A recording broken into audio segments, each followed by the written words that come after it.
Cette conférence s'intitule « Comment les agriculteurs cultivent l'alimentation durable ». On a vu justement lors de la conférence d'ouverture de Nicolas Bricasse que c'est effectivement un vrai défi aujourd'hui, en France comme dans le monde. Et donc j'ai le plaisir d'accueillir autour de moi Michel Duruc, qui est directeur de recherche et chargé de mission à l'INRAE en agronomie systémique. Merci d'être avec nous. Romain Longefay, qui est agriculteur associé du GAEC Grains d'Ozon. Véronique Laby, éleveuse de vaches limousines au sein de la société Jamal Abi. Voilà, vous présenterez tout à l'heure vos organisations. Et Thibaut Herman, également agriculteur dans un GAEC de la région lyonnaise. Et puis je suis entouré et brillamment entouré d'Anne May, chargée de recherche à l'INRAE, donc l'Institut national de la recherche pour l'agriculture, l'alimentation et l'environnement, et Émilie Barbier, qui est chef de service à la Chambre d'agriculture du Rhône. Alors pour essayer de rendre cette conférence la plus dynamique possible, on va vous interroger, donc cher public, avec cette question, et vous allez pouvoir y répondre donc, en cliquant sur le QR code qui va s'afficher, je crois, sur l'écran, je l'espère en tout cas. Pour répondre à la question, selon vous, à quel défi répond l'agriculture durable ? Alors, il est prévu que ça s'affiche. J'espère que, bon, si ça ne marche pas, c'est pas grave. Vous allez pouvoir, de toute manière, réfléchir à cette question. Que ça ne vous empêche pas quand même d'écouter, évidemment, les propos de nos invités. Donc, je reprends la question. Selon vous, à quel défi répond l'agriculture durable ? Et si quelqu'un de la technique peut effectivement arranger la chose, ça serait sympa. En attendant, donc, je vais juste introduire cette conférence pour dire que, voilà, au sein de Good, on a pensé qu'il était évidemment très important de faire parler les producteurs de notre nourriture, de notre alimentation. C'est quelque chose qui est évidemment essentiel pour faire valoir toute la production de l'alimentation durable, et qu'elle commence évidemment par les éleveurs, par les maraîchers, et qu'on a tenu pour cette deuxième édition à les mettre encore plus en avant que lors de la première journée, notamment voilà, en mettant en avant des témoignages de professionnels qui peuvent illustrer voilà, les grandes théories, et en tout cas nous dire quels sont, voilà, pourquoi ils ont opté pour ce type d'aliments, enfin de production, quelles sont les difficultés évidemment, et également qu'est-ce qui les encourage à aller plus loin. Et puis donc on aura également l'éclairage d'un scientifique expert en agronomie qui mettra un peu en perspective toutes ces pratiques. Donc je poursuis donc simplement en laissant la parole à Émilie Barbier et Anne May qui vont effectivement nous présenter donc le contenu de cette conférence.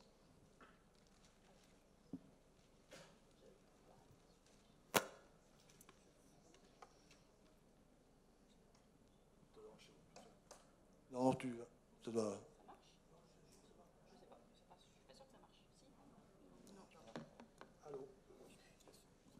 Oui. Donc, on vous propose de commencer par le témoignage de 3 exploitations, avec 3 orientations culturelles différentes. Je ne vais pas être très longue. L'idée, c'est vraiment de vous laisser vous présenter vos systèmes, les avantages, pourquoi vous avez fait le choix de ces systèmes, et quels sont aujourd'hui les questionnements aussi qui se posent aujourd'hui à vous. Ah ben, donc, on va commencer avec Thibaut Herman de la Boule d'Or, qui va présenter son activité. Tiens. Bonjour, nous on est plus experts des cultures de légumes que des micros. Bonjour à toutes et à tous, donc Thibaut Herman, associé exploitant du GAEC Le Boule d'Or, exploitation maraîchage bio diversifié, située sur la commune de Curis au Mont d'Or, qui est au nord des Monts d'Or, en face de Neuville-sur-Saône, pour ceux qui arrivent à situer. Donc nous sommes 3 associés exploitants, avec une équipe de 3 salariés à l'année. Et nous sommes une exploitation sur 7 hectares, contenant du plein champ et de la surface sous serre. On est à 7000 m² sous serre, ce qui correspond à 10% de notre surface. L'essentiel de notre vente s'effectue en vente directe à la ferme via un marché de producteurs dans notre magasin situé sur notre exploitation, où on invite d'autres producteurs locaux pour offrir pour proposer une offre assez diversifiée à nos clients qui peuvent trouver du coup des légumes, des petits fruits, du fromage de chèvre, du pain. L'important étant de trouver le plus de choses possible en local. Voilà, pour faire une présentation. Et du coup, Thibaut, comment ça se passe? Comment pratiquez-vous une agriculture durable techniquement? Alors techniquement, c'est quelque chose qui nous anime au quotidien sur nos pratiques culturelles. D'abord, nous, on agit beaucoup sur le concept de conservation de nos sols et le maintien d'une vie du sol favorable pour avoir une structure physique du sol qui est la plus légère possible. On a souvent l'image d'une structure de sol un peu comme un couscous. Ce qu'on a dans les sols de forêt, c'est ça qu'on recherche en fait. Un sol qui a un effet d'éponge, qui va avoir une capacité de rétention en eau la meilleure possible, ainsi que pour les nutriments disponibles pour les plantes. Ça, et avoir un taux de matière organique qui va le plus possible vers une autofertilité. Donc quelles sont nos actions concrètes pour ça? Déjà sur notre travail du sol, on travaille essentiellement avec des outils assez légers pour faire un travail le plus superficiel possible. Donc on parle beaucoup de décompaction de sol, on a très peu de travail de retournement du sol, on pratique aucun labour nous sur nos planches de culture, et si on doit travailler du retournement, c'est surtout pour avoir des structures fines de sol, type motoculteur ou des choses comme ça qui sont essentielles pour nous sur des semis ou des cultures qui le demandent. En ce qui concerne la fertilité, on essaie de raisonner au mieux notre fertilité pour ne pas trop apporter. Donc ça se base sur des calculs théoriques de besoins en éléments nutritifs type azote, phosphore, potassium et les autres éléments également, pour optimiser nos apports avec. Donc nous on travaille essentiellement qu'avec des engrais de type organique. En bio, c'est les seuls engrais qu'on peut utiliser, mais nous ça nous va bien. Donc essentiellement à base de fumier, de déchets secondaires, par exemple de vinasse de betterave ou de déchets d'abattoir. Notre désherbage s'effectue exclusivement à la main. Et on commence aussi à faire des tests sur des cultures qu'on dit sur broyat. Donc on essaie de se rapprocher un peu de ce qui s'appelle aujourd'hui le maraîchage sur sol vivant, mais on est vraiment en transition sur ça. Il faut y aller petit à petit. Concrètement, c'est apporter beaucoup de matière organique sur le sol, donc de broyat ou de compost, et voir comment réagit notre sol pour le travailler le moins possible. Ensuite, un autre levier, c'est plutôt sur la gestion des maladies, des ravageurs. Donc ça parle un peu plus, donc c'est plutôt sur la lutte biologique. Nous, on essaie vraiment de limiter les traitements. En bio, nous, on a possibilité de traiter, par exemple, pour les maladies fongiques, mais pour le mildiou, l'oïdium, c'est des molécules qui sont trouvées à l'état naturel, le cuivre, le soufre. Mais nous, on cherche vraiment à limiter ces traitements en agissant vraiment sur la préservation de notre écosystème environnement. Ça passe par des choses très simples, c'est limiter la tonte sur les bords de parcelles pour avoir une végétation qui va servir de zone refuge et de zone de nourriture pour nos auxiliaires qui vont du coup réguler notre population de ravageurs. Nous, le but, c'est pas d'anéantir la population de ravageurs, c'est juste de la réguler suffisamment pour ça ne soit pas au détriment de nos cultures. Qu'est-ce que c'est un auxiliaire? Un auxiliaire, c'est donc on a souvent l'idée c'est souvent de la classe des insectes, qui sont des petites bébêtes qu'on lâche essentiellement dans nos serres, qui en fait vont ce qu'on appelle réguler nos populations de ravageurs, les ravageurs étant des insectes ou autres organismes qui vont dégrader nos cultures et avoir un impact sur nos rendements. Donc il y a tout un petit monde qu'on peut lâcher, on parle beaucoup des coccinelles, mais il y a aussi il y a plein de petits animaux sympas qui nous aident à réguler ça. Et au niveau des produits de traitement qu'on va utiliser, on se tourne de plus en plus vers des produits à base de molécules, produits naturels, à base de purin d'ortie, purin de prêle, qui vont vraiment nous sortir de toutes ces molécules qu'on ne peut pas produire naturellement sur notre exploitation. Et du coup, est-ce que c'est rentable de cultiver de cette manière, avec un tel cahier des charges? Est-ce qu'on peut produire quelque chose qui soit accessible aux consommateurs et tout en dégageant pour vous une marge qui vous permet de vivre? Oui, c'est une bonne question, parce que ça fait partie de la thématique d'alimentation durable. C'est offrir quelque chose qui soit en même temps économiquement rémunérateur pour ceux qui la produisent, pour les producteurs, et aussi accessible économiquement pour les consommateurs. Donc nous, le fait d'être en vente directe, ça nous permet d'avoir zéro intermédiaire et vraiment de proposer un prix de nos légumes qui est exempt de tout ce qui pourrait être sujet à augmentation via passage d'intermédiaires. On essaie aussi sur des produits de base de garder des prix socialement acceptés, que ce soit la salade ou les bottes de radis. On reste sur des prix qui pour nous sont les plus justes. Et sur des prix sur des produits qui demandent un travail peut-être plus important, pareil, on a toujours un calcul où on essaie de trouver le prix le plus juste pour que ça soit en même temps bien rémunérateur pour nous. Et en même temps, il faut que ce soit accessible. C'est le but. Et en final, donc, quand on est au cœur des villes, comment accède-t-on à vos productions? Oui, ça c'est un vrai problème que nous on soulève. On n'est pas les seuls, hein. On a beaucoup de confrères maraîchers qui soulèvent ce problème. Nous on est en périurbain, donc c'est bien sympa. Toutes les personnes qui peuvent accéder, venir directement à la ferme, peuvent se fournir chez nous. Mais les personnes qui habitent en extra-centre, ça c'est une vraie problématique aujourd'hui de comment on amène cette nourriture produite en périphérie de la ville. Comment on l'amène? Parce qu'il y a quand même tout un système logistique à prévoir, des coûts logistiques à prévoir que nous on ne peut pas assumer, que ce soit en termes de temps ou en termes de moyens et d'argent aussi, hein.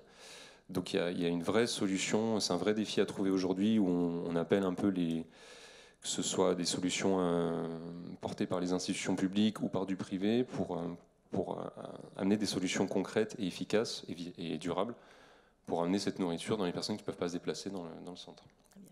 Merci. Merci. Merci Thibaut. On change d'orientation culturelle.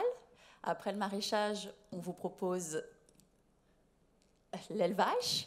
Alors un élevage toute herbe. Alors je ne sais pas si ça parle au public, mais Véronique Laby, vous allez nous en dire plus? Alors bonjour, donc Véronique Laby, je suis installée comme éleveuse à Brignais depuis 14 ans. Je me suis installée à la suite de ma mère qui était la première génération d'agricultrices, qui s'était installée elle-même à 45 ans, moi j'en avais à peine 40. Donc Brignais, c'est le département, on est par contre aux portes de la métropole. J'ai 60 mères limousines en plein air intégral. Qu'est-ce que ça veut dire en plein air intégral? Ce sont des animaux qui sont tout le temps dehors, 365 jours par an. Je n'ai pas de bâtiment, si ce n'est quelques boxes pour rentrer des animaux qui peuvent être malades, une boiterie ou un vélage, une naissance qui ne s'est pas très bien passée. Mais autrement, ils sont tout le temps dehors. Et ils sont sur 110 hectares d'herbe, c'est-à-dire 110 hectares de prairies naturelles. Et j'achète en complément pour les nourrir l'hiver de la luzerne chez un autre agriculteur proche de chez moi à Vernaison. Donc produire en plein air, c'est d'abord être un éleveur très présent parce que c'est plus long le matin d'aller voir tout le monde, d'aller voir si toutes les vaches se portent bien. C'est également plus de travail en plein hiver quand il faut les nourrir. Alors je ramène tout le monde autour de la ferme et je leur amène à manger du foin qui a été récolté sur ma ferme. Mais c'est également tout un bonheur de les voir à l'extérieur. Ce matin encore, au petit déjeuner, j'avais mes vaches qui étaient juste à ma fenêtre. Donc le plein air, comme d'ailleurs la plupart des élevages dans le département du Rhône, les vaches allaitantes, qu'on appelle des races à viande, sont toujours à un moment de leur vie dehors, et en étant dehors, elles assouvissent leurs besoins naturels de manger de l'herbe, ce sont des ruminants, de pouvoir se gratter contre les arbres, de pouvoir se mettre à l'ombre quand elles ont besoin d'être à l'ombre, ou au soleil quand elles en ont besoin. Même quelquefois, on voit quand il fait 40 degrés qu'elles restent quand même en plein soleil alors qu'elles ont accès à des sous-bois. À leur amener de l'eau, bien entendu, et un bon équilibre alimentaire dans le fourrage qu'on leur donne. Voilà, alors ce modèle, mes parents, c'est ma mère qui l'avait, ce système planaire, c'est ma mère qui l'avait mis en place, c'était en 1978, et il s'était inspiré d'un modèle du plateau des Mille Vaches, donc dans le centre de la France. Le plateau des Mille Vaches, où on élève de la limousine également, principalement, et bien que ce soit un peu en altitude, les animaux, quand ils ont une rusticité, ils supportent très très bien le froid. Il faut savoir qu'une vache, sa température de bien-être, on va dire, c'est aux environs de 12 degrés. Donc quand il fait 40, elles souffrent beaucoup plus que nous-mêmes.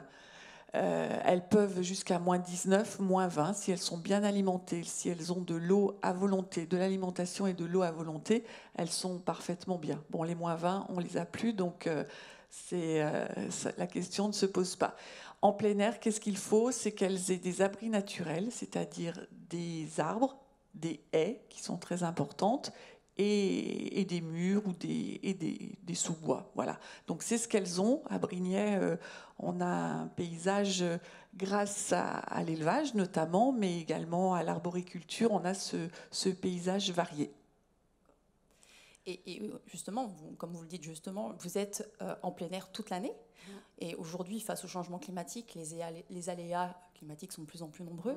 Comment vous les gérez sur votre exploitation, et quelles questions ça vous pose pour l'avenir? Alors oui, le changement la modification, le changement climatique, on le ressent, on est les premiers, je pense, à le ressentir. Et après l'été qu'on a eu, ça fait poser de questions. Moi, ça fait déjà plusieurs années que j'ai mis certaines choses en place pour pouvoir subvenir aux besoins alimentaires de mon troupeau.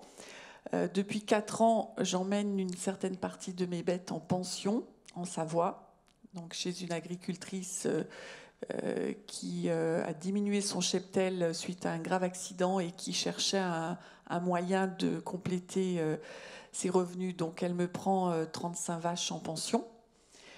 J'ai concrétisé un échange de bons procédés avec l'agriculteur dont je vous parlais à Vernaison, qui fait des rotations de culture en céréales et donc qui met sur certaines parcelles de la luzerne. Donc lui, il n'a pas besoin de la luzerne vu qu'il vend des céréales. Donc quand ces parcelles sont en luzerne, c'est moi qui les récolte et puis on tourne comme ça. Donc ça m'apporte un tonnage d'alimentation plus important et riche. Donc cette luzerne, je la donne à mes vaches en hiver quand elles sont en pleine lactation et qu'elles ont un veau avec elles. Donc ce veau qui va rester avec la mère jusqu'à l'âge de 8-9 mois. L'âge normal de sevrage. Et puis, c'est de travailler sur le travail des sols également. Hein. Les vaches apportent naturellement des bouses, les bouses qui favorisent également une biodiversité, notamment les bousiers, les animaux qui viennent picorer dedans. Donc ces bouses, au lieu de les laisser en tas, je passe 2 à 3 fois par an la herse des prés ou herse bouseuse qui étale ces bouses et qui fertilise et aère le sol et qui permettent une bonne repousse de l'herbe. J'étais très inquiète à la fin de l'été devant l'aspect complètement paillasson des herbes, et en fait avec la pluie qu'on a eue au mois de septembre qui a fait vraiment repartir l'herbe d'une manière... moi je pensais qu'il allait y avoir que de la mauvaise herbe entre guillemets, et en fait elle est bien repartie, et pendant 2 mois on n'a pas donné à manger à nos troupeaux, donc c'est une belle chose. Autre aspect de l'alimentation durable, c'est la commercialisation, en tout cas des circuits courts. On a vu dans la présentation que vous vendiez sur la ferme. Vous pouvez nous en dire un peu plus ? Alors j'ai 2 aspects de commercialisation. J'ai un troupeau qui est entièrement inscrit au Herdbook Limousin. C'est un petit peu comme le LOF pour les chiens et les chats. Donc mon premier levier de valorisation, c'est de vendre des taureaux reproducteurs ou des femelles reproductrices à d'autres éleveurs. Donc ça, j'en vends un petit peu dans toute la France et parfois même à l'étranger. Donc c'est ce qui donne une valeur génétique à mon troupeau, et donc des bêtes que je sélectionne pour porter le maximum de viande. Et puis l'autre levier de commercialisation, c'est un marché à la ferme, un marché de producteurs qui a lieu chez moi, dans ma ferme à Brignais, tous les vendredis soirs, où on s'est regroupé une petite quinzaine de producteurs le plus local possible, donc autour de Brignais, et où il y a toute l'offre. Ça va de la bière locale jusqu'aux petits fruits, du pain qui vient de Corba, de l'agneau, enfin du maraîchage, voilà. Donc on s'est regroupé pour avoir une belle proposition de produits locaux et sur des fermes à taille humaine. Merci Véronique. On poursuit avec le dernier témoignage. Encore une orientation culturelle différente, puisqu'on est sur les grandes cultures, les céréales et autres. Je vous laisse la parole, Monsieur Longefay. Merci. Alors, donc Romain Longefay, moi je suis associé depuis 2019 au sein du GEC Grain d'Ozon, donc avec un autre agriculteur d'un âge proche du mien, et j'ai repris en fait derrière un exploitant, Philippe, on va le nommer, et je vais dire pourquoi, qui prenait sa retraite. Et Philippe, c'est un exploitant qui a fait le choix en 2004 de convertir son exploitation de grande culture, alors, ou céréales, on appelle ça comme on veut, en 2004 de se convertir au bio. Ça a du sens, ce que j'exprime là, je pense, c'est que ce choix qu'il a fait, il l'a fait à un moment où il trouvait que dans le système conventionnel, il avait beaucoup de mal à s'y retrouver par rapport aux intrants extérieurs qui venaient peser trop lourd dans son modèle économique, et puis ce fait de se sentir toujours soumis ou contraint à devoir faire entrer des choses de l'extérieur dans son système. Donc il était l'un des premiers dans le département à le faire. Ça a fait tache d'huile, puisque maintenant sur le secteur de la plaine de Lyon, on doit être 15 à 20 agriculteurs en grande culture bio. Donc ça, déjà, c'est une satisfaction pour lui, mais aussi pour nous qui sommes arrivés derrière et qui avons constitué un groupe d'agriculteurs j'allais dire, pour faire de l'échange de pratiques et avancer ensemble.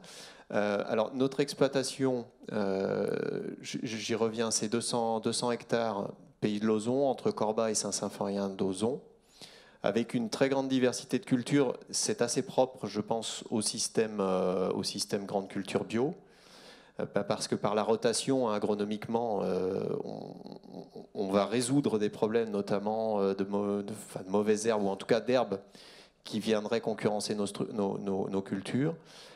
Elles sont listées là, je vais pas les reprendre. Et puis c'est peut-être pas tout à fait exhaustif. Donc en agri-bio, je l'ai dit, et en termes de commercialisation, de production et de commercialisation, on a une partie de notre production qui est conservée, du blé en particulier, transformé en farine, commercialisée en point de vente producteur. Et cette farine est en partie retransformée en pâte, puisqu'on fait des pâtes aux œufs avec des œufs d'un élevage de poules pondeuses qui est à côté d'une autre, des pâtes aux œufs qu'on commercialise aussi dans les magasins de producteurs. Donc cette activité, j'allais dire vente directe ou indirecte, puisqu'en fait on ne vend pas directement à la ferme, mais on vend via des points de vente, ça représente 20 à 25% de notre activité. Le reste de l'activité, il y en a aussi une partie qu'on pourrait considérer en vente directe, puisqu'on produit de la luzerne sur une quarantaine d'hectares. Véronique l'a exprimé tout à l'heure. Luzerne qui se retrouve chez des éleveurs en fait, de la périphérie de Lyon et des monts du Lyonnais. Et nous, la luzerne en bio, c'est une culture qu'on aime beaucoup parce qu'on la laisse 3 à 4 ans en place. Elle vient nous, entre guillemets, nettoyer les parcelles, c'est-à-dire que la luzerne est une plante assez costaud qui va avoir tendance à plutôt effacer les herbes, les mauvaises herbes qui pour nous seraient des mauvaises herbes à côté, et elle va nous rapporter beaucoup d'azote dans le sol. Donc derrière une luzerne, on va cultiver une plante qui est assez demandeuse en azote sans apporter rien du tout, Et du coup, on va pouvoir escompter des rendements qui soient satisfaisants sans avoir apporté d'intrants. Au-delà de ça, la luzerne, elle a aussi un aspect sur la structure du sol. Tu l'évoquais tout à l'heure. C'est une plante qui racine beaucoup et qui va aérer nos sols. Donc voilà, on a cette partie, j'allais dire, plutôt vente de proximité. Et après, on travaille avec notre coopérative ou des négociants de céréales bio, en l'occurrence. Et sur notre travail avec la coopérative, on produit notamment des semences de céréales. C'est-à-dire qu'on met en culture du blé qui sera récolté et qui sera l'année suivante implanté chez d'autres céréaliers bio de la région. Voilà pour notre système. Je voulais peut-être faire un petit focus sur la partie bio et dire que, en grande culture en tout cas, c'est un système qui pour nous, dans l'immédiat, est rémunérateur, mais qu'il est moins qu'il l'a été pendant quelques années. Et il y a eu une dynamique de conversion assez forte ces 3-4 dernières années, parce que le système de grande culture conventionnelle était moins intéressant économiquement. Et là, on est en train de vivre une bascule inverse. C'est-à-dire qu'on a eu, alors peut-être M. Duru aura des éléments là-dessus, mais on a eu en 2022 de la déconversion. Alors le terme est sans doute pas le terme approprié, mais en tout cas des exploitations de grande culture qui ont rebasculé, parce qu'économiquement, le cours de la céréale ayant monté, les gens n'ont pas fait le choix d'aller jusqu'au bout et sont repassés en conventionnel. Je dis ça pourquoi ? Parce que il me semble qu'il faut faire très attention. Il peut y avoir aussi, dans le choix de conduire un système ou un autre, le poids de l'économie qui représente lourd, quoi. Et nous, on est quand même chef d'exploitation, chef d'entreprise, et il faut que le système nous permette de vivre et de faire vivre nos salariés. Nous, on est 3,5 sur l'exploitation, il faut quand même dégager un petit peu de marge, sinon on ne se rémunère pas. Et voilà, donc je pense qu'il faut déjà souligner ça, c'est-à-dire que malheureusement, les conjonctures qu'on connaît aujourd'hui peuvent amener à peut-être aller un peu à l'inverse de ce qu'on souhaiterait, en tout cas de ce que le modèle, là où le modèle voudrait nous emmener, l'économie nous ramène de l'autre côté. Nous, ce n'est pas notre choix et on ne fera pas le choix inverse parce que je crois qu'on s'y retrouve largement, mais je pense qu'il y a un point de vigilance déjà à avoir là-dessus. Justement, dans votre discours, il y a la question du choix qui revient régulièrement, donc à faire des choix. Si on parle de culture, comment vous faites annuellement le choix de vos cultures ? Qu'est-ce qui guide votre réflexion ? Alors, il y a tout un tas de critères. Il y a des critères déjà, j'allais dire, agronomiques. On ne fait pas n'importe quelle culture dans n'importe quel terrain. Ça a été évoqué tout à l'heure, mais on a quand même des terrains qui ont des historiques. Certains terrains avec aussi des proportions d'argile très importantes, d'autres qui sont plutôt des terrains très, très légers, graviers. Nous, dans notre secteur, on est sur des alluvions du Rhône. On ne va pas conduire les mêmes cultures en fonction déjà du potentiel agronomique du sol. Après, se pose la question aussi de l'eau. Est-ce qu'on a accès ou pas à la ressource en eau ? Bien évidemment, dans des sols graviers, si on met une plante qui est forte consommatrice en eau, une année comme cette année, autant dire qu'on va rien ramasser du tout. Donc on doit déjà regarder ça. Après, il y a notre capacité technique à nous à conduire la culture. Ça me semble un point primordial. On essaye des choses, après on réussit plus ou moins, et puis il y a des cultures que l'on a décidé de ne plus conduire pour l'instant parce que techniquement on n'y arrive pas. Je vais prendre l'exemple de la lentille. Nous, sur l'exploitation, la lentille, on n'en fait plus parce qu'on est incapable, jusqu'à présent, d'arriver à, j'allais dire, produire un volume qui nous rémunère. Et on peut se dire ce qu'on veut, mais si au bout de 2-3 ans, vous avez essayé, au bout de 2-3 ans, vous n'y arrivez pas, vous récoltez péniblement ce que vous avez semé, vous dites non, ça, on ne va pas continuer parce que là, on va être à l'envers, quoi. Après, dans les autres éléments, on a affaire aussi à un certain nombre d'aspects externes à l'exploitation, qui peuvent être les ravageurs. On parle souvent des corbeaux ou autres, mais ces animaux qui, à un moment donné, forcément, ils vont avoir une intervention qui va peut-être pénaliser la levée de la culture. Mais le point sur lequel je voudrais insister aussi, qui nous inquiète de plus en plus, c'est certaines plantes. Je parlerai en particulier. Alors, l'ambroisie, même si on la maîtrise pas trop mal pour ce qui est de notre part, mais plutôt par exemple de la datura. Je pense que c'est une plante dont tout le monde a entendu parler. On s'est aperçu cette année, on met en place des intercultures sur nos cultures. Donc par exemple, on récolte un blé, on va ressemer un orge. Entre le blé et l'orge, le blé qu'on va récolter début juillet et l'orge qu'on va implanter fin octobre, début novembre, on met en place une interculture. Cette interculture, ça peut être de la févrole, ça peut être du pois, ça peut être je ne reviendrai pas sur ce que tu as dit tout à l'heure, mais l'intérêt des intercultures est d'un sol couvert pour ramener de la matière organique dans le sol. Le problème, c'est que la durée de mise en place de cette interculture correspond aussi à la durée de certaines adventices ou de plantes comme le datura pour faire leur cycle de développement. Et donc, on va se retrouver avec un couvert, je ne sais pas, j'avais mis une photo là, où on est en train d'enfouir un couvert, celle du haut, la toute petite, on dirait un timbre-poste, mais je pense qu'on peut peut-être la mettre en plus gros. On se retrouve avec un couvert dans lequel on peut se retrouver avec des plantes et on va ensemencer la parcelle en datura pour des années et des années. Et là, ça va être compliqué parce que le datura, ça fait une graine de la taille d'une graine de sarrasin. Si vous faites une culture de sarrasin avec du datura, c'est invendable. Parce que c'est intriable. Voilà.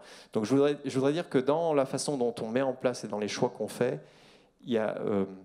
on ne met pas en place forcément ce qu'on voudrait mettre en place parce qu'on a un certain nombre de facteurs qui nous contraignent en fait.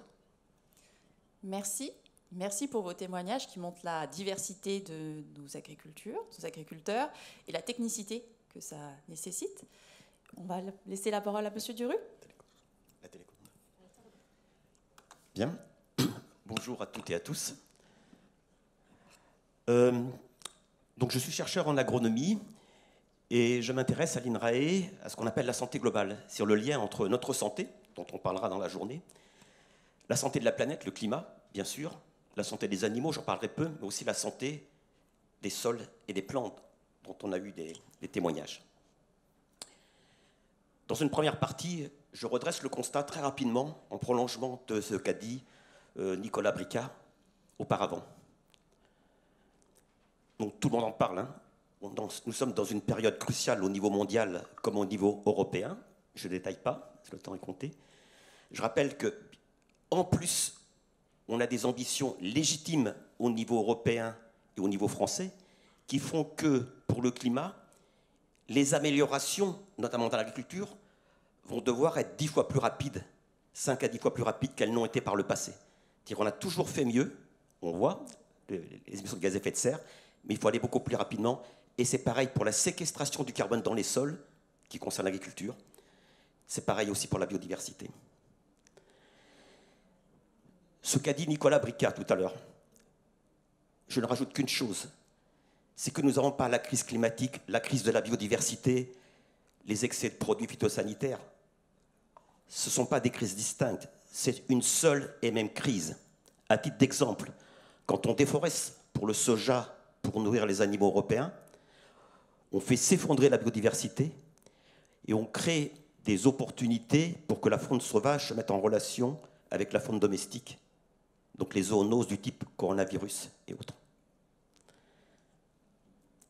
Et que nos problèmes environnementaux sont liés aussi à nos problèmes sanitaires.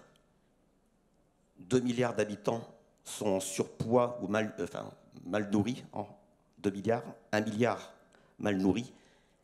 Il y a l'antibiorésistance qui concerne toute la médecine vétérinaire et humaine, et aussi la précarité alimentaire. À tel point que, quand on dépense 1 euro pour se nourrir, il faut 1 euro pour réparer la planète et notre santé. Et le système alimentaire, c'est l'agriculture, la distribution et l'alimentation sont au cœur de ces aspects-là. Et donc la question qui se pose, pour revenir sur le sujet, c'est comment cultiver? Est-ce qu'il faut utiliser des pesticides ou pas, des engrais? Et puis l'autre question qu'on ne pose pas souvent en agriculture, c'est qu'est-ce qu'on fait finalement? Est-ce qu'on fait de l'élevage? Est-ce qu'on fait du maraîchage ou pas? Or, ce qu'on sait actuellement, en France et en Europe, c'est qu'on ne produit pas ce qu'on mange suffisamment. C'est-à-dire qu'on importe beaucoup, notamment des fruits et légumes, des légumineuses, et si on voulait l'alimentation santé, il faudra encore importer beaucoup plus. Et donc il faut changer l'occupation du sol, qu'est-ce qu'on fait en agriculture, et la manière dont on cultive.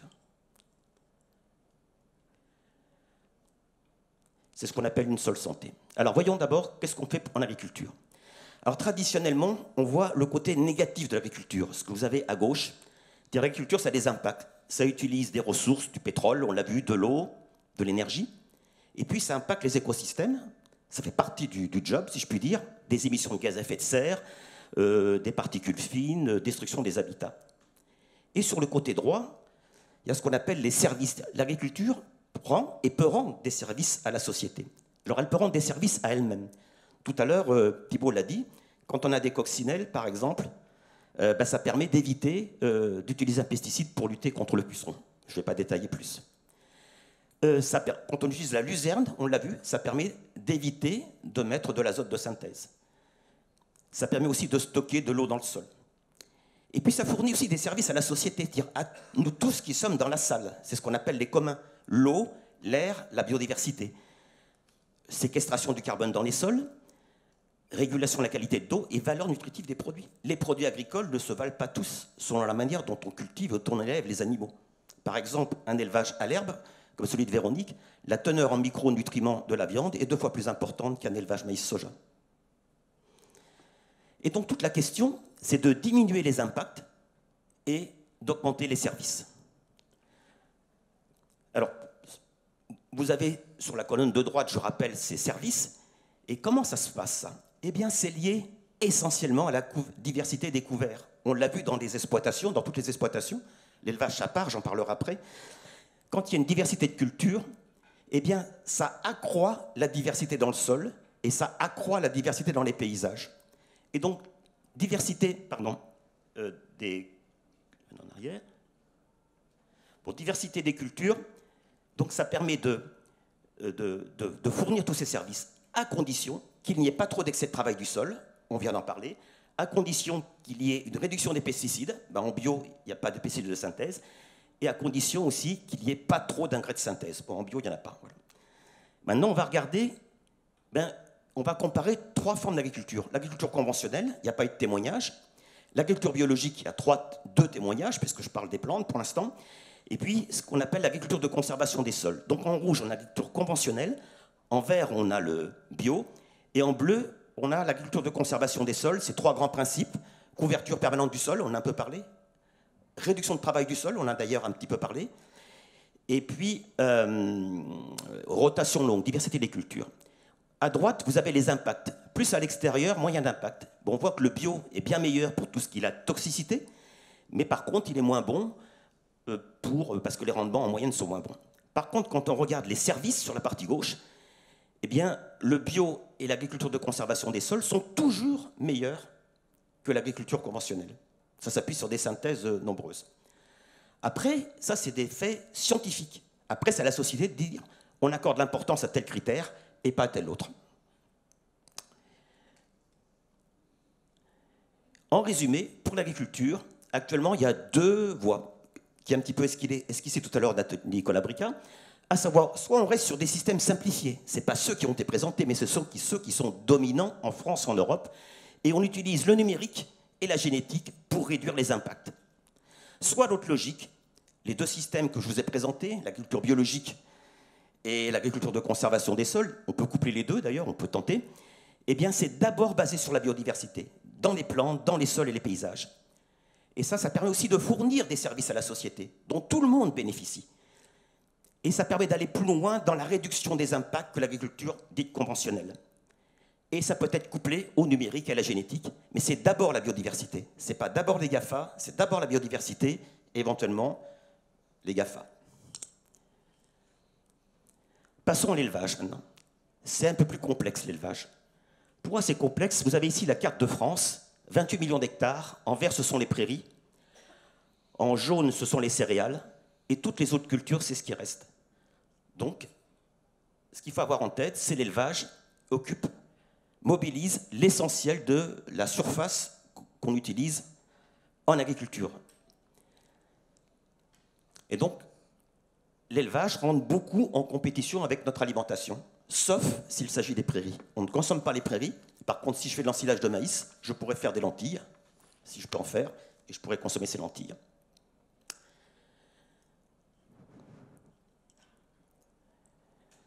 Alors, on va faire comme tout à l'heure pour les cultures, on va regarder l'élevage. Est-ce que ça rend des services à la société ou pas? Est-ce que ça a des impacts environnementaux importants ou pas? Et puis, est-ce que ça rentre en compétition avec notre alimentation? C'est-à-dire sur des terres utilisées par l'élevage. Vous savez, on parle beaucoup d'insécurité alimentaire, à cause de la guerre en Ukraine, on peut avoir à manger. Mais en fait, tout dépend de la part de ce qu'on cultive, qu'on donne à manger aux animaux. En France, quand on cultive 100 de céréales, on en mange 10. Aux animaux, c'est 40 et 50, on les exporte. Donc, il y a des marges de manœuvre. Et vous avez le même graphique que tout à l'heure. Et là, je vais comparer 3 systèmes. En vert, l'élevage bio. En rouge, un élevage conventionnel. Et en bleu, je prends une filière que peut-être certains d'entre vous connaissent, qu'on appelle la filière bleu-blanc-cœur, notamment pour les porcs et les volailles. Ça consiste en quoi? Ça consiste à ajouter du lin, ce qui garantit des produits à haute valeur nutritionnelle, à valeur santé, et à interdire le soja, et remplacer ce soja, donc, qui apporte les protéines, à le remplacer par des légumineuses cultivées en France. C'est par exemple dans les 2 exploitations, vous avez signalé, par exemple, vous êtes agriculteur, vous vendez de la luzerne à des éleveurs, et Véronique achète de la luzerne. Donc quand on regarde les impacts qui sont sur la partie droite, hein, gaz à effet de serre et tout ça, bien, il y a des forces et des faiblesses pour les 3 formes d'agriculture. Je ne détaille pas. Quand on regarde en bas, les services rendus à la société, eh bien, ils sont les moins bons pour l'agriculture dite conventionnelle, et puis sont les plus élevés pour les produits animaux issus de l'agriculture bio ou de bleu-blanc-cœur. J'insiste sur la valeur nutritionnelle. C'est là qu'il y a un effet considérable des modes d'élevage. L'herbe ou le lin, pour les monogastriques, permettent de doubler la teneur en oméga 3 des acides gras indispensables dont nous manquons. Et ça, ce n'est pas récompensé, généralement, chez les éleveurs. Et puis, sur la partie en haut à droite, à gauche, vous avez tout ce qui est autonomie fourragère. Quand c'est près du cercle central, donc, ça veut dire que c'est des exploitations qui sont très dépendantes. C'est emblématique en France, 35% du lait est fait à l'herbe, le reste, c'est maïs-soja. Donc, pour faire vite, je simplifie, c'est quand même soja de déforestation. Ce n'est pas tout à fait ça, mais c'est... Voilà. Donc, ils sont très dépendants des importations, ce qui fait rentrer massivement de l'azote dans les systèmes d'élevage. Et puis, vous avez les élevages bio ou bleu-blanc-cœur qui sont plutôt autonomes. Alors, soit l'exploitation est autonome, soit, comme celle de Véronique, elle est sans doute beaucoup autonome, mais elle fait appel à de la luzerne. C'est ce qu'on appelle, elle est autonome à l'échelle du territoire. Donc, ça peut être la luzerne, mais ça peut être du lupin cultivé par un agriculteur qui est vendu après à un éleveur, via une coopérative. Donc, vous voyez les forces et les faiblesses. Donc, ça, ce sont des résultats scientifiques. Après, on peut décider d'accorder du poids à tel ou tel critère. En résumé, pour l'élevage, il y a aussi 2 grandes voies. Soit on reste sur des systèmes spécialisés, ce qui est dominant actuellement, et sans lien au sol. Les systèmes qui sont laitiers, maïs, soja, ils dépendent du soja d'importation. Et pour atteindre les enjeux dont on a parlé tout à l'heure, eh bien, ce sont les technologies de l'élevage de précision et de la génétique. Mais de plus de travaux montrent que c'est insuffisant par rapport aux enjeux. La deuxième voie, eh bien, c'est un élevage 3R, que j'appelle, redimensionné. Il ne faut pas se cacher, c'est une des conclusions, je pense, qui est issue de travail aussi dans le prolongement de Nicolas Brucka.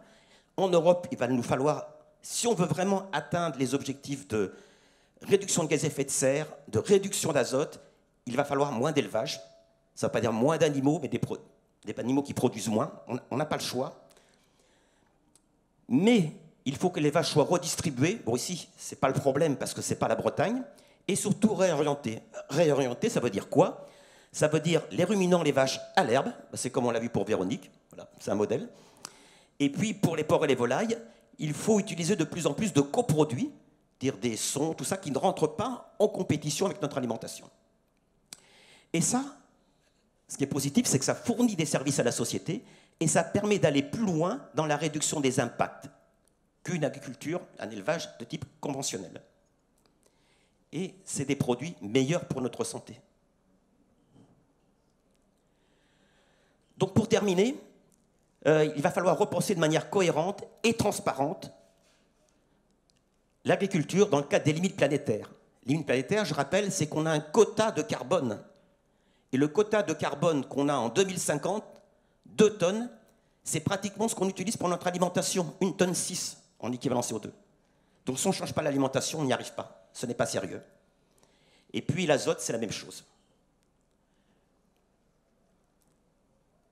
Un exemple, pour montrer qu'il n'est pas contradictoire de manger bien et d'être moins impactant sur la planète.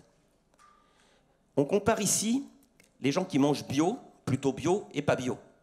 Je n'ai pas d'exemple intermédiaire où on mange bien mais qui n'est pas bio. Voilà. Ce qu'on constate déjà, c'est que les gens qui mangent bio, ils mangent beaucoup plus de légumes secs, hein, les lentilles, pour faire vite, les fruits à coque, sur la partie gauche du graphique de droite, et beaucoup moins de viande. Donc vous savez, ce que j'ai dit, c'est que quand on mange bio, c'est plus impactant sur certains facteurs de l'environnement. Et un peu plus de gaz à effet de serre, il faut plus de surface, comme ça produit moins. Mais compte tenu de ce que je viens de dire, quand on regarde les graphiques de gauche, en haut, c'est la surface pour se nourrir. Un consommateur conventionnel, c'est 4500 mètres carrés, donc un demi-hectare. Un consommateur bio, c'est 20% en moins.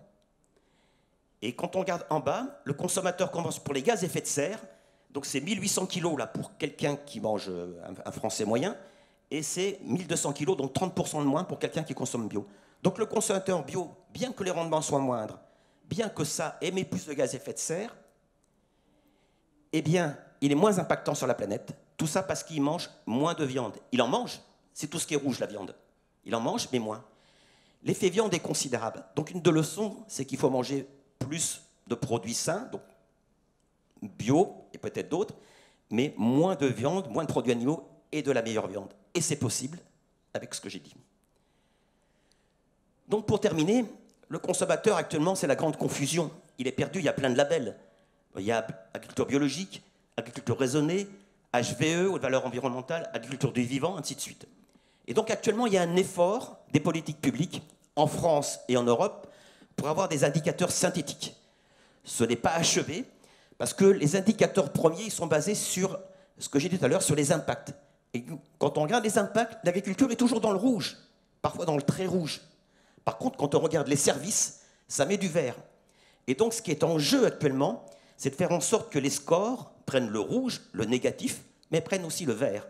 Et actuellement, ce qui est sur la gauche, mis à part le logo AB, ça ne le prend pas. Et donc, ce qui est en train d'émerger, c'est un score qui prendra en compte les pesticides, donc ce qui est appliqué, la biodiversité, le climat, bien sûr, j'en ai longuement parlé, mais aussi les modes d'élevage.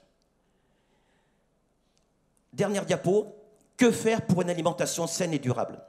Il faut changer l'occupation des sols. Plus de légumineuses, de fruits et de légumes. Non seulement, actuellement on en importe, mais il faudrait doubler leur consommation pour la santé. Deuxième chose, il faut changer la façon de faire l'agriculture. Plus de diversité dans les cultures, on l'a vu. Dans les sols, ça ne se voit pas, mais c'est fondamental. Dans les paysages, ça se voit. Troisième chose, réduire la part des ressources, des aliments, des surfaces allant à l'élevage. Et ça libère des surfaces pour d'autres usages. Par exemple, faire plus de bio ou d'agriculture agroécologique qui va nécessiter plus de surface. Et dernière chose, c'est changer la façon de faire de l'élevage. Les ruminants à l'herbe, des prairies, il ne faut pas les retourner. Les prairies, elles ont un stock de carbone important, c'est comme une forêt.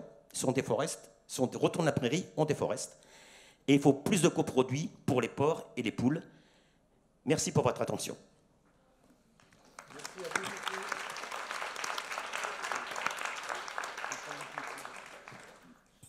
Merci beaucoup, Michel Duruy. C'est vraiment très intéressant. Ces croquis sont très, très, très parlants, effectivement. Alors, on a le QR code. On va donc, vous allez pouvoir, effectivement, vous exprimer donc, en répondant à la question « Selon vous, à quel défi répond l'agriculture durable ?» Et pendant que vous réfléchissez, je peux laisser voilà, notre hôtesse Lola va vous passer un micro pour ceux qui souhaitent poser une ou deux questions. Je vous demande simplement vraiment de questions courtes avec réponses courtes parce qu'on n'a plus beaucoup de temps. Donc voilà, si quelqu'un veut poser une question, c'est le moment. N'hésitez pas. Oui, là-haut. Merci.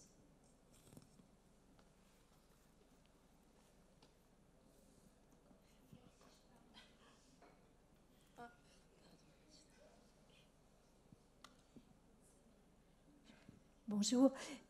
Juste une petite remarque. Je trouve monsieur monsieur en bleu, dont je me souviens plus. Monsieur Duru. Voilà, monsieur Duru. Je trouve qu'il y a un paramètre dont vous ne parlez pas beaucoup, c'est le local. Je trouve, par exemple, les 3 personnes qui nous ont présenté leurs expériences, elles font apparemment du local, puisqu'elles vendent sur leur exploitation. Bon, madame, vous exportez aussi, enfin bon, sans doute c'est normal. Bon, mais je trouve que dans les paramètres pour mesurer les impacts, je trouve qu'on ne parle pas vous avez beaucoup raison. du local. Oui, parce que ça me paraît les mots les plus courants, c'est bio et local. Donc bio, j'ai montré, j'ai dit qu'il y avait des alternatives un petit peu. Donc voilà. Alors pour le local, en fait, il faut raisonner aussi par produit. Les produits, ils contiennent plus ou moins d'eau, quoi.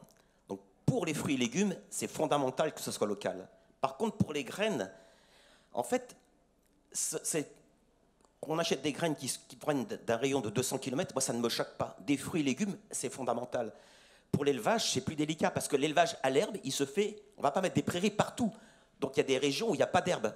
Donc le local n'est pas indispensable, notamment pour l'élevage, autant qu'il l'est pour les fruits et légumes. Oui, d'accord, mais ça ne vous choque pas quand vous voyez des produits bio qui viennent de l'autre bout du monde? Oui, mais moi, je trouve ça très choquant que ça s'appelle bio. Ça, c'est évident. Mais c'est dommage. Dans mon raisonnement, ce qu'il faut bien comprendre, c'est que la diversité dans les cultures, c'est une clé en agriculture. Donc, produire français, le but, c'est pas que produire français. Produire une diversité de cultures, c'est bon pour les sols. C'est ce qui permet de réduire les besoins en intrants de synthèse, en engrais et en pesticides. Donc, il ne faut pas voir le local uniquement avec des kilomètres. Il faut le voir aussi les bienfaits que ça apporte au sol et à la planète. Et bien sûr, oui, tout ce qu'on peut produire. Mais par exemple, quand vous voyez les pommes bio, ou les poires bio qui viennent de je ne sais où dans le monde. Oui, mais au moins on a l'information. Ça, c'est évident qu'il ne faut pas le faire. Il faut consommer des produits de saison produits en France. On peut produire en France. Les kiwis, on peut les produire en France. Mais si on achète des kiwis, c'est parce que c'est des kiwis à contre-saison. Donc si on consomme les produits de saison déjà, on consommera des produits en France, très localement ou moins localement. Ça, c'est secondaire. Mais il ne faut pas consommer des kiwis venant de Nouvelle-Zélande. C'est aberrant.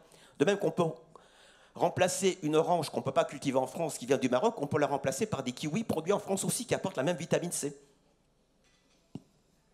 Merci beaucoup. Une autre question ?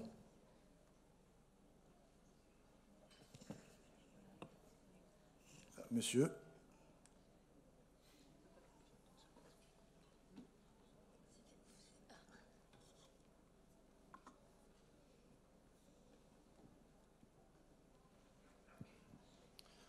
Bonjour, je me présente, Monsieur Muscat, directeur du restaurant interadministratif de Lyon.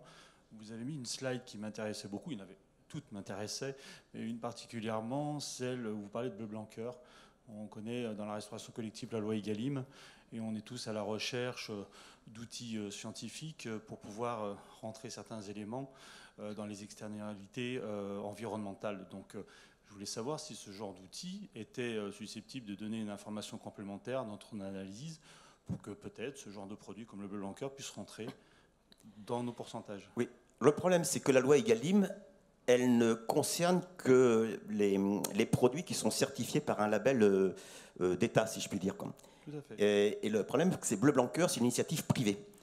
Oui, et donc ça ne marche pas actuellement. Sauf qu'il y a une ligne où on peut, en tant que responsable de la restauration, je cite, excusez-moi parce que je ne la connais pas par cœur, on peut prendre en compte les coûts imputés aux externalités environnementales liées au produit pendant son cycle de vie, etc., etc.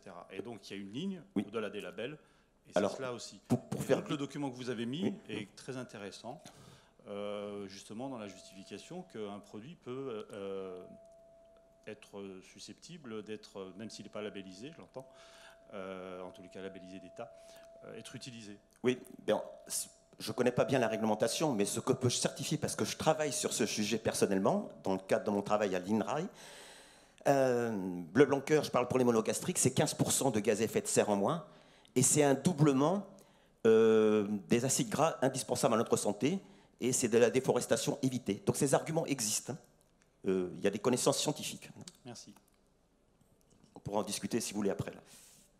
Merci. Une dernière question.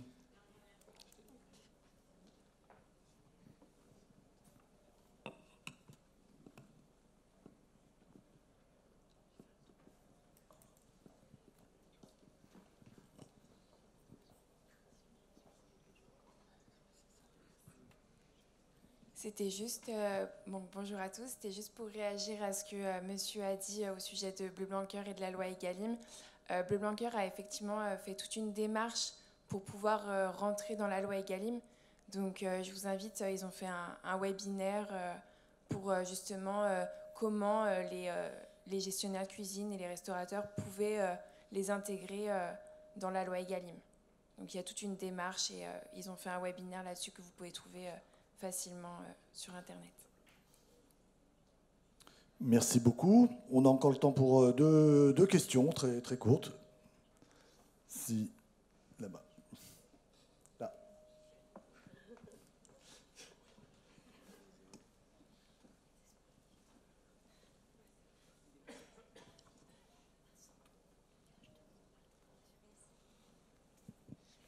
Bonjour à tous, merci beaucoup pour ces présentations. Moi, j'avais une question par rapport aux solutions que vous proposez. On parle beaucoup de solutions techniques, mais personnellement, je suis aussi convaincue de l'enjeu de l'éducation derrière en fait, la notion d'alimentation durable qui, en fait, pour être opérée, a besoin d'avoir l'adhésion en fait, des gens. Et au-delà de l'adhésion, il y a aussi un enjeu d'éducation pour adhérer. Comment est-ce que vous voyez cette notion d'éducation? À quel stade doit-elle intervenir et comment elle doit s'opérer selon vous? À vous. Oui, mais tout le monde pourrait répondre. Votre remarque est fondamentale. Le sujet n'était pas trop sur l'éducation et c'était plutôt de l'agriculture, mais il faut commencer très tôt. Donc ça veut dire que dans les écoles primaires, il devrait y avoir, au moins dans les villes, des jardins, enfin pour mettre la main à la pâte, si je puis dire, et puis après à la cuisine. C'est fondamental. Ce qu'il faut comprendre, c'est qu'actuellement, il y a des révolutions scientifiques, au moins dans le petit périmètre que je connais, qu'il faut absolument faire passer le message aux enfants. Première révolution scientifique, j'en ai un petit peu parlé, c'est que la biodiversité, par les plantes qui induisent une biodiversité dans le sol et dans les paysages, ça permet de réduire les intrants. Et que les alliés de la santé des plantes, ce sont les microbes du sol. Et que les microbes du sol, ils ont besoin, pas d'azote comme les plantes, ils ont besoin de carbone. La deuxième révolution pour l'alimentation, c'est de dire que nous, pour nous nourrir, on peut manger les lipides, la viande, tout ça, mais nos microbes, qui sont des alliés pour la santé, ils ont besoin de fibres. Et qu'actuellement, ni les humains en France et en Europe n'ont suffisamment de fibres, ni les sols n'ont suffisamment de carbone. Et donc faire le lien entre ce qui se passe dans le sol et dans notre intestin, c'est un moyen de faire comprendre cela. Et de dire que notre santé, à mon âge, ou plus, ça commence à la naissance, voire avant la naissance. Et que l'agriculture peut y contribuer. Merci. On va... Oui, peut-être juste en un mot, parce qu'après, il faut qu'on regarde le mur. Oui, je pense que c'est important de compléter pour dire que ça commence aussi avec la connaissance de l'agriculture. Les fermes, enfin, il y a des fermes qui ouvrent leurs portes et qui permettent aux plus jeunes, dès le plus jeune âge, parce que je suis d'accord, ça commence dès la naissance, de faire connaître ce que c'est l'agriculture, les produits locaux, la saisonnalité, madame en parlait tout à l'heure. Ça s'apprend. Et donc, allez sur les exploitations qui vous accueillent avec plaisir. Tu veux témoigner, Thibaut ? Oui, rapidement, de manière très concrète, c'est à nous aussi, agriculteurs, de prendre ce rôle de sensibiliser et de dégager du temps pour ça quand on le peut. Donc c'est des choix vraiment managériaux, mais nous, sur notre exploitation, on a la possibilité de dégager du temps pour accueillir des classes. Ça peut aller là, cette année, on a accueilli des classes de collège, lycée, mais aussi sur de la formation professionnelle. Il y a beaucoup de gens qui se forment aujourd'hui dans des reconversions ou qui se forment à l'agriculture à titre professionnel, et on essaie de dégager beaucoup de temps sur ça. Et travailler aussi avec des organismes sur la métropole de Lyon, on a la chance d'avoir beaucoup d'organismes qui agissent dans ce sens. On travaille avec l'ARDAM pour faire des dégustations dans les collèges, et travailler avec d'autres organismes. Il y a d'autres associations qui existent aujourd'hui sur Lyon. Et il y a un chemin à faire de ces associations, de ces organismes vers les agriculteurs, ça c'est clair, mais il y a aussi l'inverse. Et ça, c'est un rôle qu'on doit vraiment porter, nous, producteurs. Merci. Alors maintenant, on va voir effectivement comment vous avez répondu à la question, selon vous, à quel défi répond l'agriculture durable. Et nous allons voir effectivement sur l'écran s'afficher. Peut-être que... Donc, voilà, soins, nourrir, santé, environnement.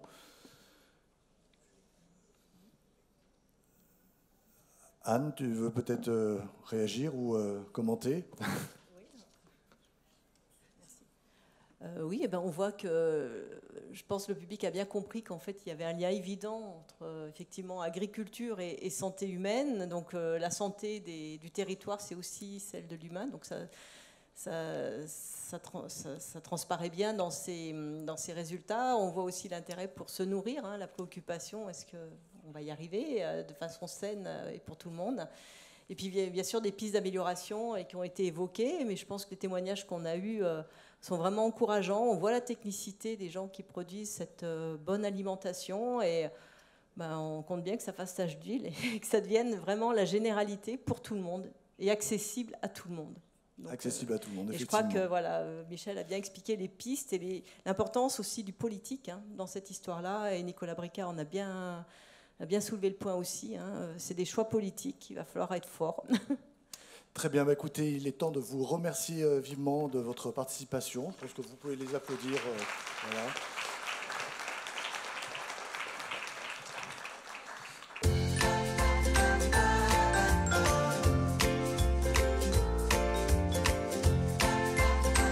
Atelier, exposition, animation, show culinaire, rendez-vous le samedi 19 novembre à l'Hôtel de la Métropole à Lyon-Part-Dieu pour la 2e édition de l'événement Good. Infos et inscriptions sur good-l'événement.fr. Good veut dire bien.